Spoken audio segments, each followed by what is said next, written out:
a news organization in a way, except we are using technology to get rid of all of the things that have plagued local news and national news, especially this last 4 years. And we're talking about the things that have plagued news and information are fake news, misinformation, disinformation, deep fakes, manipulated video, all of that. We've all been subject to it as the technology for those types of things becomes better and more available on a consumer level. We are starting to see more and more of the manipulated media, deep fakes, but also the use of social media to spread misinformation and disinformation with people who have an agenda. And here in the Ovis community, we are going to use blockchain technology and tokenization to basically keep everybody honest and keep all of that stuff that infiltrates legitimate and accurate news out of our community. So we are actively searching for people to become part of our fact-checking community, which is a unique feature about us. Most news organizations across the country in any platform, on any platform, news, radio, TV, print, journalism, don't have dedicated fact-checking units. And we are creating a global fact-checking unit, so to speak, and also a global group of journalists, but also people who just want to be part of the community and get their news that's accurate and free of all of that stuff that we all kind of have to swim through every day on the sources we turn to get our news. Yes, we are offering up something that that sort of doesn't exist anymore in terms of the news world out there. The corporate media has really changed the face of what journalism really is, and we're hoping to bring that back. We are bringing it back, to be honest. Yeah, absolutely. Tracy has over 20 years combined in print and television media. I have over 20 years of experience in television media, and some of our other co-founders, Tracy and I are co-founders, and some of the other co-founders as well, also have over 20 years experience working for all of the legacy media news outlets here in the United States and for corporate media. So we have all watched the media slowly descend and spiral into something we just don't even recognize anymore today versus when we first got into journalism. So, we were all disenchanted with the state of news and what was considered news and what was considered important by the corporate media. And I think it's become very clear to a lot of people that the corporate media really is interested in not only the bottom line to take care of its executives, but also things that would be considered clickbait and low-hanging fruit when it comes to news. And it was really just a sad departure of what we all initially got in for, which was to be not only a public service, but a place for the community to turn to get help, to find justice, to shed light on issues. And we just, over the years, saw our news organizations that we worked for just slowly get away from that and more towards whatever feeds the bottom line. And we got to get out of that cycle. And this is why Ovis is here. Exactly. It's not that I thought everything we did was going to be Watergate, but I also didn't think what we ended up doing each day was what it deteriorated into. News you can use, that's fantastic, but just focusing on the most base material, the easy to get stuff that doesn't bring interesting information or important information or bring the issues to another level. I mean, it's just gone, you know. Yeah. So, Yeah. yes, so Ovis is a refuge for us as former journalists and for news consumers who are really looking for more quality in their news. So And tonight, also, well, also, Tracy, I wanted to add too, if you're interested in finding out more about us after you watch our show here, you can go to ovis.news and find out more what we're all about, how you can get involved in the community, and how we're using blockchain technology and tokenization to get rid of fake news. But we definitely encourage you to sign up and become part of the community, because as a community member, you also have the opportunity to solicit journalists to cover stories that are of interest to you. You also have the opportunity and access to fact checkers to check pieces of news, information, and media you may find on your social media news sources, and bring it to us and have us fact check it for you, our community of fact checkers, to let you know if what you're watching, seeing, reading is actually accurate news and real. So you don't have to be a journalist, you don't have to be a fact checker, and as a community member, you have access to all of those resources for you, so that you can have peace of mind, and what you're reading and seeing on other outlets is actually the real stuff, not fake news. So tonight, as one of our guests, because the topic is gossip or news, which I think a lot of us can relate to, a lot of us have found our favorite social media sites that we go to, and a lot of times there are discussions on, the news of the day, week, month, whatever the issue may be. And it's become really difficult to figure out what is gossip and what is news. So tonight we have a guest on. His name is Scott Alonso. He is the Public Information Officer for the District Attorney in Contra Costa County. And I am very certain, as a Public Information Officer, Scott, that you are very well aware of the issue of gossip or news. So thanks for taking a little bit of time out to join us tonight and join that conversation. I'm sure you have your two Hi. cents to add to that. Yeah, thank you. Thank you for having me. I appreciate it and look forward to diving into this tonight. so Okay, so, oh, go ahead, Tracy. oh no, I was just going to say if you could tell us a little bit about your background so people at home, understand exactly where you're coming from with this. Sure. Yeah, I'm currently a public information officer, so I do media relations for government. I've been doing that for almost 6 years now in local county governments. You know, writing press releases, talking to reporters every day. Communicating with the public, doing community engagement. And before that, my career was in politics, and then also in public relations. So I've seen it kind of from an elected official's point of view, and then also to clients like nonprofit clients or private businesses, and how they get their message out and how they communicate with the public. And so, really, in the past 10 years or so, as a public affairs professional, I've seen the growth of social media and how it's used, how people interact with it, and how the government uses it. So, at the end of the day, we look at things the way we want to see it, right? That's how our information is filtered now in a way that we can really choose it. And so that's having a profound impact on how we actually know if it's real or not, because we get into our own silos, and the lack of local trusted news certainly impacts that. I'm sure in your background in politics, first of all, gossip or news is a daily question amongst the staff in politics. I know you worked for an assembly member in the past, but also as a public information officer for the DA's office, you had to have encountered situations where you had to sort of I guess, do some damage control due to gossip or incorrect information that has been circulating, maybe coming out of the DA's office, or people thinking this information is coming from the DA's office, or whether it's when you were working for an assembly member.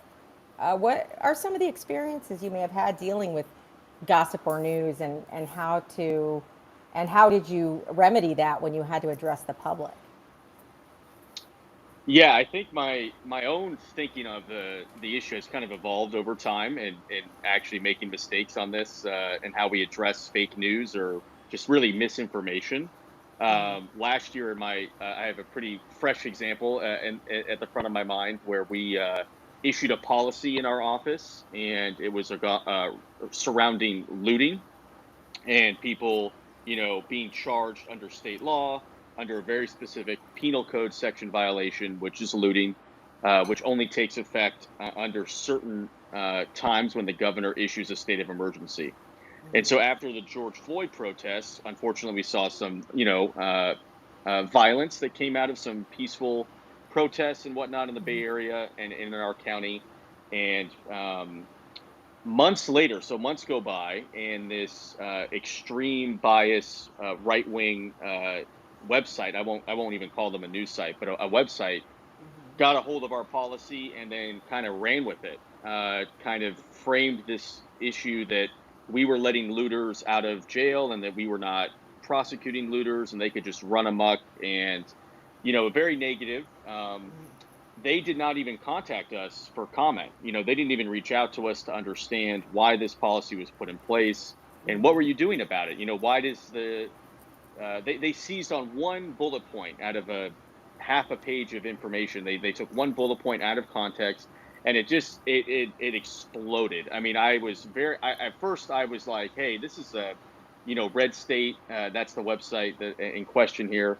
That we're Contra Costa County. We're not on their radar. We don't, it's just, first of all, it's not true. And we don't really need to worry about this. It's not going to get any traction. But I was sorely mistaken, totally wrong. It took a life of its own. It got onto Fox News. Tucker Carlson mentioned it. Other right wing media got a hold of it. And so our local residents were consuming that. And so they started calling and demanding to know why, our office was doing this. And so I had to really walk them through everything, explain it to them. We put actually the policy on our website so everybody could see. I said, hey, you can read this. It does not, you're interpreting it in just a way that it's not meant to be interpreted. And that's actually what we're not even doing. So I think what we saw was just the growth of social media and how this one piece of information just lit a fire, and people just took it as reality without even questioning what the source of this was or why this was happening. What the bias was initially in the red state piece. And so I learned a pretty tough lesson, that well, eventually we worked on a statement to put out there, debunking, this misinformation, and that kind of calmed the waters. But it was a little late for that, unfortunately. So I think, as a news consumer myself, it was hard to kind of be on the receiving end of this because, I read news all the time. I try to read multiple sources, and as a news junkie, when you see regular folks kind of falling into that trap, at such a wide scale, it was pretty, disheartening to see that. And I think, the I will say the good thing is the local reporters that I work with, they didn't really buy into it. They saw that it was a really biased piece and it didn't really have any legs to it. But unfortunately, because of how information is shared on digital media and on social media, you know, those kind of guardrails that journalists, put up when they're doing stories, it gets evaporated because Right. anybody really can be a journalist. That's a good thing, right? We want information out there, but the downside is, you know, these folks aren't reading the Society of Professional Journalism, guidelines. They don't adhere to that. They don't really Right. care. So, it's been frustrating to see that, and that's really accelerated, like you mentioned at the top, really in the last 4 or 5 years, where we've seen this kind of tunnel vision where folks only read information from one TV station at the national level, and they only get information, from Facebook, from their uncle or their Facebook group that they're in. And so it's really creating just white noise around what's really actually happening. And you can't unring a bell in the echo chambers, Right. unfortunately. So, did it get to the point where I know you said you issued a statement addressing the entire issue, but did it ever get to a point where you actually had to hold a press conference and address the media and the public and say, look, this simply isn't true. Yeah, we discussed that. We didn't do that formal of a press conference, but we did put out a very long statement on Facebook and on our office social media. My boss sent it on her social media, and that really helped because what we saw actually was people who either supported my boss or even just were wanting to understand what was going on. They appreciated that we did that, and they actually rallied behind the truth, which was good. They said, yeah, this is a bunch of trash, and this isn't even accurate. Excuse me. So, at the end of the day, it allowed people to communicate in real time. In this case, on Facebook, to kind of say, yeah, this doesn't make any sense. What they're saying, what the DA's office is saying, is true. What this Tucker Carlson's of the world, it was not true. So I think it really helped. We were just, I think personally, I was just, it was, we just were a little slow to react. I think because there was I'll never forget it. It was like, there's no way this is going to be a big story. Who reads Red State, right? I mean, it's just not a legitimate website for information. But, unfortunately, we're seeing, I think a lot of what this gossip is turning into is becoming partisan, and that people just believe it because they're being told by what they believe are validators that are real. And it's just, unfortunately, that gossip is just kind of taking a life of its own without any verification. And so it's a real challenge, I think, for a lot of not only real independent journalists, but also people like myself who work in media relations. How do we combat this? How do we work through this? Because ultimately, we want people to have accurate and real information. Now, what we have been talking about lately, and I don't know how much experience you've had with this, but working with local politicians and things, you probably ran into this a bunch. In that things like Nextdoor, that website, and to some extent Amazon's The Ring. Mm.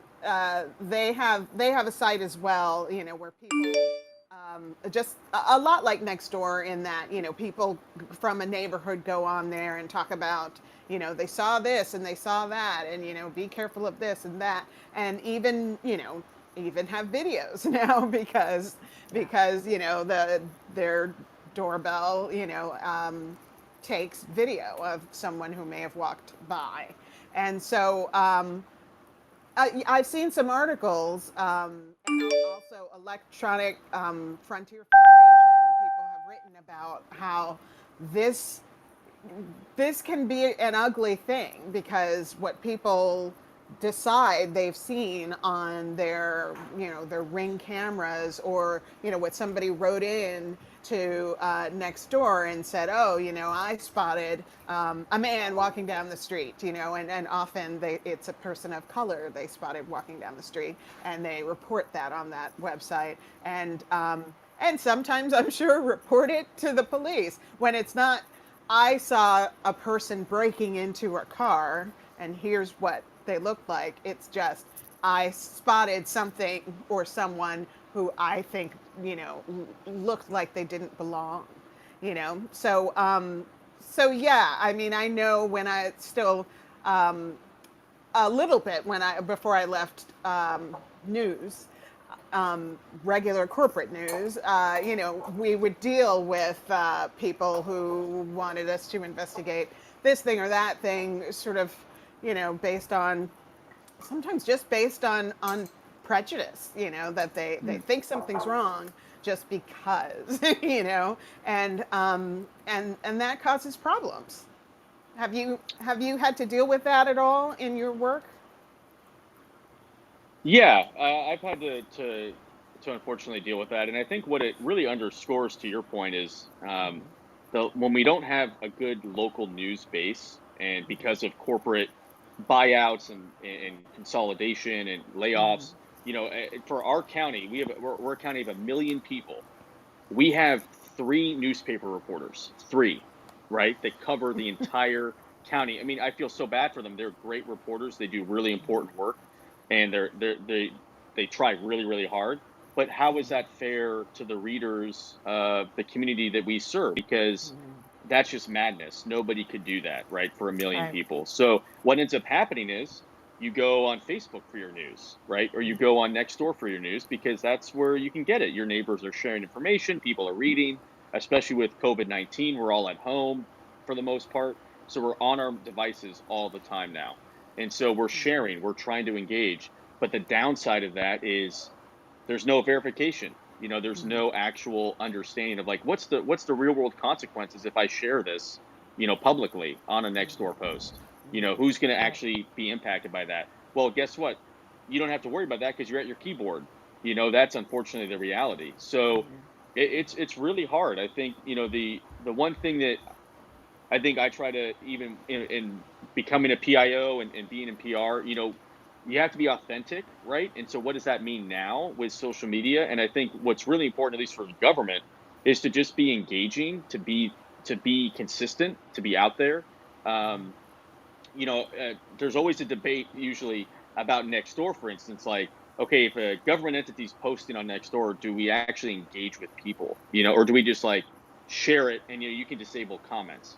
And for me, I think you have to kind of do it on a case by case basis. I don't think it should be default, we're not going to engage, because I think if you put information out there, you have to expect people are going to want to talk about it. And if it's just a one-way street, you're not I don't think you're really going to accomplish much. You have to create that kind of community. You have to create that buy-in so that people can trust you when, something bad happens, and you really need them to pay attention to what you're saying, right? Like as we're seeing right now, we look at vaccines, right? The government wants us obviously to get vaccinated, but there's a lot of mistrust out there from multiple communities all over. So not just one group of people. There's widespread concern about that because they don't know really who to trust, and we've seen an erosion of trust in the past 5 years. With the current president, unfortunately, and so because he's attacked the media almost every day, so it's a huge issue. Well, sure. And I've noticed too, people with agendas will take a nugget of truth when we see on extremist websites or apps that call themselves news. They'll take a nugget of truth and then twist that, and it becomes a narrative, which is unfortunate. But then people are curating their news from their favorite social media sites, and they're curating it from places that they gravitated to because it's become their echo chambers. And I'm not accusing one side or another side or any side at all. It's just become almost human nature that people are being led by their emotions, and now we're getting this kind of, I'm seeing social media creating this kind of tribalism, and that's one of the downsides of it. And it's unfortunate because apps like Nextdoor were initially created to help people in the community keep an eye on each other, keep an eye on the neighborhood, kind of like, the 21st century neighborhood watch, right? You see the signs in the neighborhoods that say, this is a neighborhood watch neighborhood. We're all watching you. But we've moved on from the people peering out of their blinds, mini blinds in the house, to now an app. And I think we all know that people tend to become emboldened when they're able to contribute their thoughts and ideas, whether they're right or wrong, to social media or anywhere online, because they have some sense of anonymity or total anonymity if they want. So it seems like these apps and social media sites that were created with good intentions have also invited some of the people with the bad intentions. And that, I guess that's just life, but there has to be a way for people to take a look at this stuff, information that they're getting from their desired social media sites or apps, the things that they curate and read and decide to believe. There's got to be a way for them to start asking themselves if what they're reading is true, especially if it elicits some very intense emotional responses. And so, with that being said, what would you suggest for people who do turn to social media sites to get their news because the options are dwindling? A lot of people are relying on social media to get their news. What's your advice to them on just making sure they do their due diligence when they get their information from these sites? Yeah, it's a huge issue, and it's a great question. Interestingly enough, the Columbia University just released a study 2 weeks ago about this very topic, where they found that people on social media are actually afraid to publicly verify information if they see something that isn't true, because they're worried about how they're going to get perceived in their echo chamber of their followers or friends or family that they interact with. And so if you see a post with hundreds of likes or shares, but you say, hey, this is wrong, this is flat out not true, the study showed that people actually don't want to call that out. And so I think that was really interesting to me, because I think all of our intuition is like, hey, that's wrong. We should speak about that. We should call that out. But they're finding that people don't really want to do that, because they don't want to get it necessarily.